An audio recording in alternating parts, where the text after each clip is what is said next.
don't know where we are going, but it's all about the journey.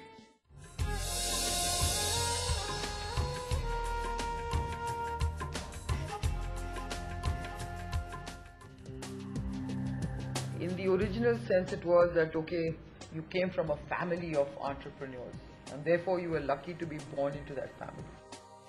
Essentially everyone who's at the table today is a made entrepreneur, right? We were not born into entrepreneurial families, 10% born, 90% made.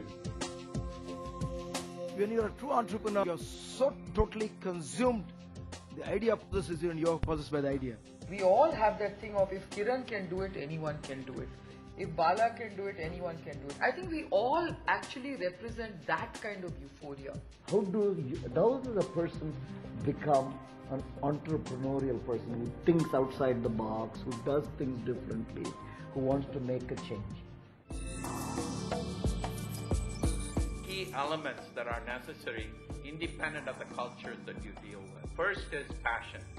I can tell you, having known Kiran for 10 years, and she could be digging a ditch and she'll convince me that's the greatest thing to do in the world. If you want to start packaging milk, I think it's really difficult to succeed today.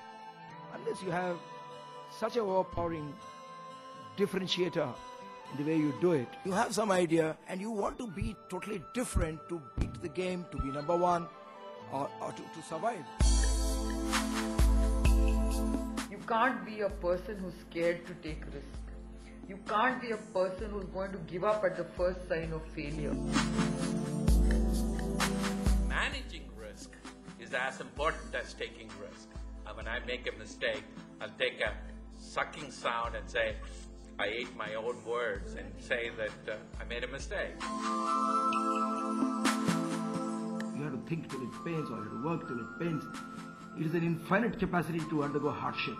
I think a lot of people who've got easy venture capital also fail because they didn't know the value of money. But I think you have to get tempered by adversity. Sometimes clients are nice, sometimes they're not. Sometimes markets are nice, sometimes they're not. Sometimes employees work for you, sometimes they leave. So through all those ups and downs of human activity, the ability to improvise on the fly and roll with the punches, as they say, I think is a third hallmark of an entrepreneur. If you're the kind of person who just absolutely goes by the rules and gives up saying, hey, I just can't do it, I think you're not a true entrepreneur, because I really think entrepreneurs don't play by the rules. I think there's some fundamental things that budding entrepreneurs need to learn. So, basics of business, basics of all the functional disciplines in business, whether that's marketing, finance, accounting. I think you need to have some core competence in some subject that will be at the heart of your idea. If you're an entrepreneur, you just go and do it. You will not keep asking everybody, should I do it, should I do it?